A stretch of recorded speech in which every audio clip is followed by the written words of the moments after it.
Kala ko'y di pa handa, muling tumibok ang damdamin. Ngunit bigla kang dumating sa buhay ko.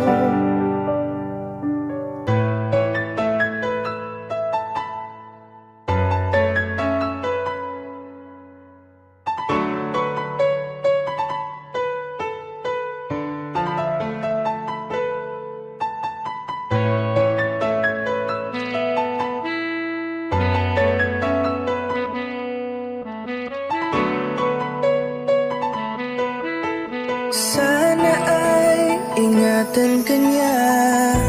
Hindi ko kayang makitang lumuluha ka. Kaya sobrang sakit sa akin na bitawan